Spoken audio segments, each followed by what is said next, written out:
Hello,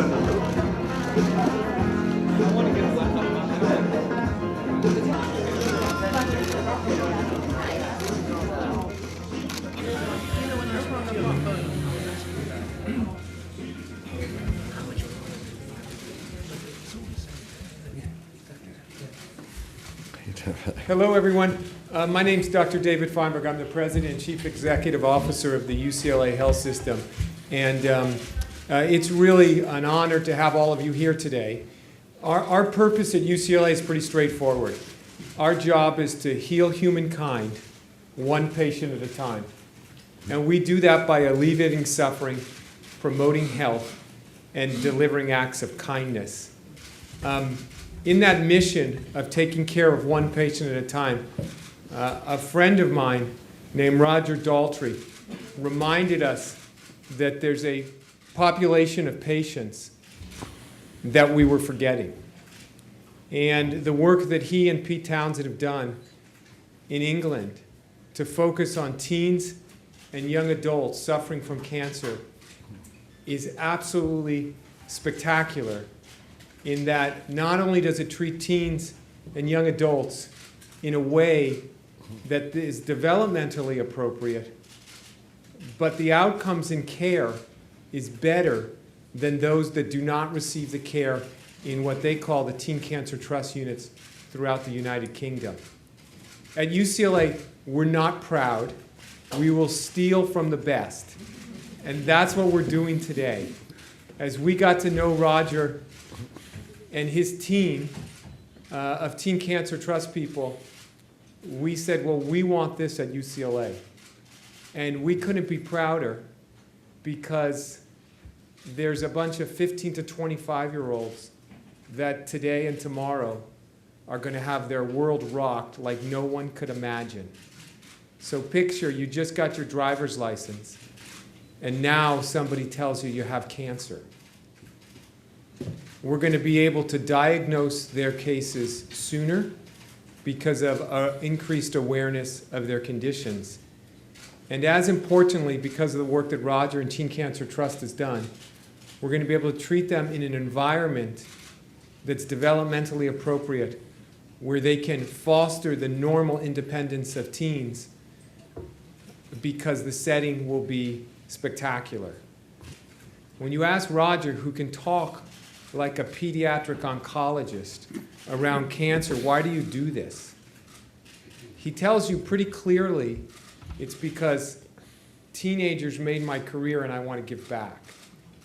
I had the opportunity with Roger to spend time with about 6 or 7 of our current and past patients that we're treating in our programs for cancer. And despite him being the star when I was a teenager, he still has this ability to connect with teens in this magical way. So whether they knew the music of The Who or not, you could see immediately that they were completely at ease with somebody who had only one thing in mind, and that was to make their suffering much, much less and to improve the quality of their life. It's an incredibly proud moment for us to talk about this program, for me to personally thank Roger Daltrey, Pete Townsend, who tried to get here but couldn't get here, Robert Plant, John Paul DeJoria, and a host of others that have allowed this day to come for us at UCLA. I'm humbled and honored to be on stage with not only what some would consider the greatest rock legends in the world, but I can tell you that these are some of the most incredible healers that I've had the chance to spend time with. So please allow me to introduce Roger so he can tell you personally about this journey and how we got here today. Roger. Thank you, David. I'll stand up. Thank you. Well, I can't believe today is actually here, because I started this journey in America 10 years ago with the ambition to develop what we've achieved in England with the Teenage Cancer Trust all over the world. And I thought, let's start in the States. And little did I know how different your medical system is to ours. It is a completely anathema. It's a complete anathema to me.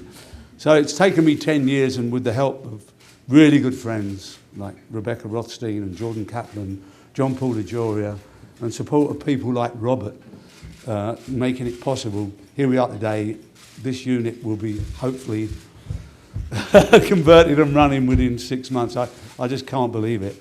But why I'm inspired by this is it's an even bigger picture really than even David suggests, because all really good medicine can only develop from observation. And it is a complete anathema to me that we have been treating this age group of people, of which any parent who's got a child will tell you, what happened to my child when they were 13? You know, what happened to the Bambi effect? Which incidentally is wonderful for children, because you put a child on a poster that's trying to raise money for charity and people will throw money at it. Not quite the same for teenagers. You know, so it is an anathema to me that the medical profession never noticed, never observed that this age group were not children, and they certainly aren't adults. They are completely different. They get the rarest, they get the most aggressive cancers of all. It's the #1 killer of teenagers, cancer. There will be one in 360 boys, roughly, on average, one in 420 to 440 girls that will get cancer as a teenager. And as I say, sadly, because they're teenagers, they're playing sport, they get bangs, knocks, because they're playing sport and all those things. They go to the doctor, they've got a pain in their leg. Doctor, you've hurt yourself playing football, or you're playing hockey, basketball, whatever. Give it a few weeks, it'll be okay. A few weeks go by, pain's still there, back to the doctor. Oh, well, we'll send you to physio. Go to the physio. Physio on a carcinoma can be devastating. So now you're 2 months in, and the pain's getting worse, and the teenager wakes up in agony, and suddenly someone's observed that this might be just a little bit more than a sporting injury. And of course, they've received one of the worst things of all, a late diagnosis. And at their age group, that is crucial. Early diagnosis is crucial. So they get the rough end of the lollipop everywhere you look, and it goes all through their lives. So we should be aware of them as a unit, and by seeing that they're there as individuals, as not children and not adults, it will enhance the children's wards, because children don't want to see teenagers going through this. Why are they going through all this? Teenagers don't really mix with anyone other than themselves. And as, again, any parent will tell you, one of the most difficult things for a parent to do, indeed anyone, teachers, anyone, is to get a teenager to talk to you one-to-one, open up really about their feelings, their fears, and their hopes and wishes for the future. And when they get this and they're knocked back on their own in isolation, which is what happens at the moment in your system, it's devastating to them. So thank you for David Feinberg. He listened, he observed, he sent his team to England, and they saw it, what we've achieved in England. And we do feel now, with the records that we have, because we can compare. We haven't completed our journey in England. Unfortunately, in England, we have to actually, as we're a charity, but we still have to buy every brick in the hospital ward that we build. They don't give us a space and we convert it.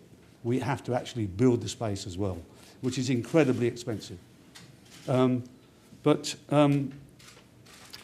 he sent his team over. They saw what we did. He's given us space. Robert and I and John Paul, we're doing a fundraiser tomorrow, which will raise enough money to keep this going with support groups for the parents and for the teenagers. Keep it funded so teenagers can not feel like they're going to hospital. So, I'm sure they won't look forward to going, but at least it will be, you know, as enjoyable as you could ever make a hospital visit. And I'm sure by doing that, once they get through their teenage years, touch wood, if they, you know, they get through it, because it is a rough old journey for them, it will enhance the whole of society for years and years to come, because they've been noticed as teenagers, and the fact that we've noticed them with respect and dignity will have enormous repercussions. Anyway, so anybody else would say this? Thank you, David.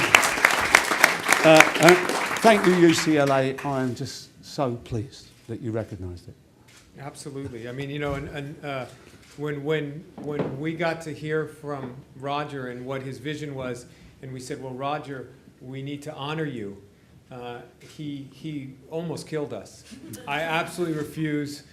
You can't honor me.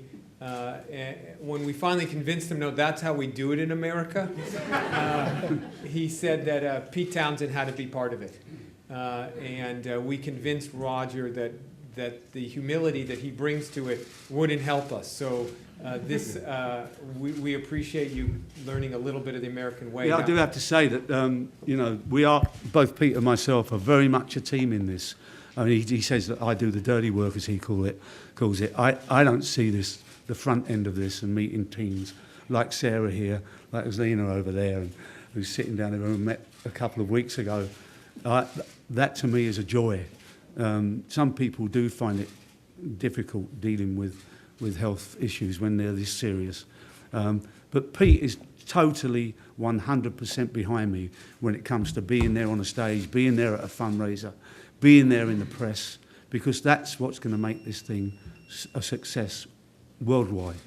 And he's my partner, and sadly, due to unforeseen circumstances, he can't be here today. He really tried, but it's just the way it's crumbled. But he's here in spirit. We can make shadow puppets.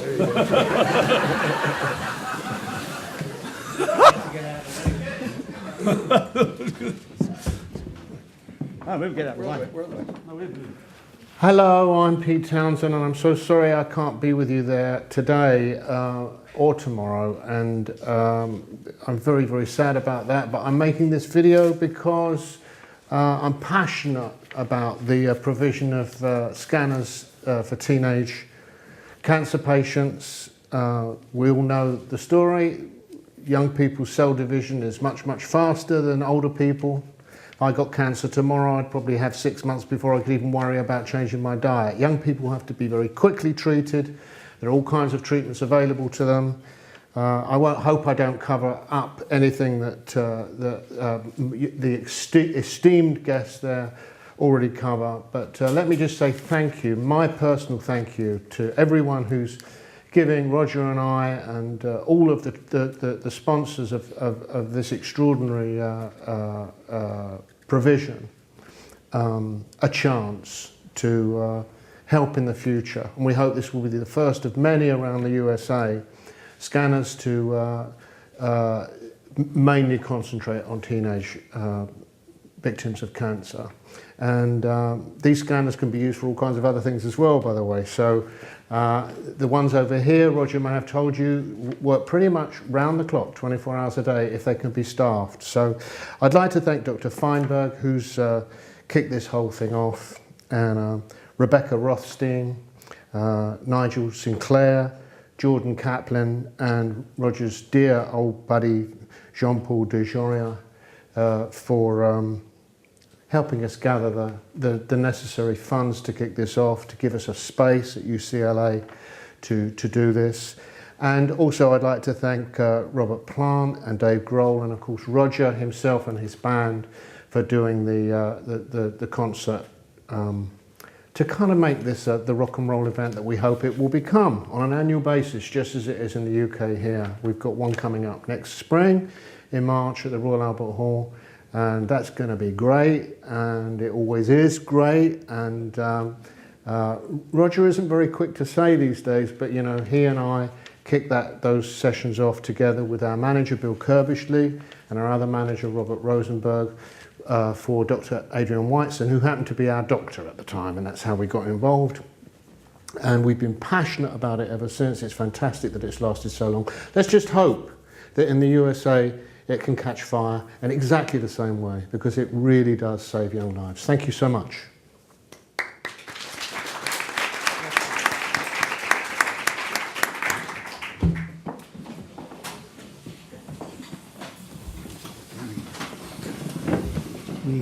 Now let me introduce John Paul DeJoria. John Paul, who we want to thank and will receive an honor tomorrow night from UCLA, not only for your support of this, but you're one of these people that has made the world a better place in so many ways. And so on behalf of all of our UCLA teenage patients, their families, our staff, our doctors, I want to extend to you our most heartfelt thanks for everything that you do, and we look forward to partnering with you on more incredible things like what we're doing right now. You betcha. And I must say that in life, you see things that you think are real. Sometimes they are, and sometimes they're not. Now, when Roger told me what he and Pete were doing many years ago in the UK, I thought, wow, Roger, you guys could pull that off, build hospital wings for teenagers. Boy, is that needed. Good luck. And they did pull it off, and they pulled it off really cool. Now, I didn't want to be the honoree. In fact, when Rebecca came to me, I said, no, I don't want to be the honoree. Roger should be the honoree.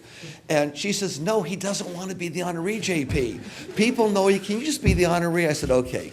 I spoke at the United Nations about a month ago on sustainability. Sustainability is that delicate balance between nature and all living forms. Well, part of that delicate balance are people that happen to be in an age group that have an affliction that none of us wanted, but they have, but yet they deserve to have that delicate balance. The delicate balance is not being next to a 1 or 2 year old that has the same unfortunate situation, but being with their own peers, people their own age, where they could talk to one another, have their own life, which helps them get better quicker.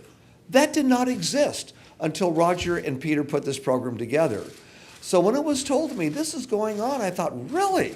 This is too cool. And then to know that UCLA said, hey guys, here's the wing, let's put it together, one could not be any more prouder. Why do people give? Why do people take their time? Why do people write big checks or even small checks, especially when it comes to children's cancer? Will the people that write the checks ever meet all the people they're helping out? Well, probably not. Will they meet some of them? I hope so. Hope they go down and make some kind of a contribution to the kids, but they'll probably never meet them all. Why do people truly give? Some give so they could have their name up in life. Oh, I did.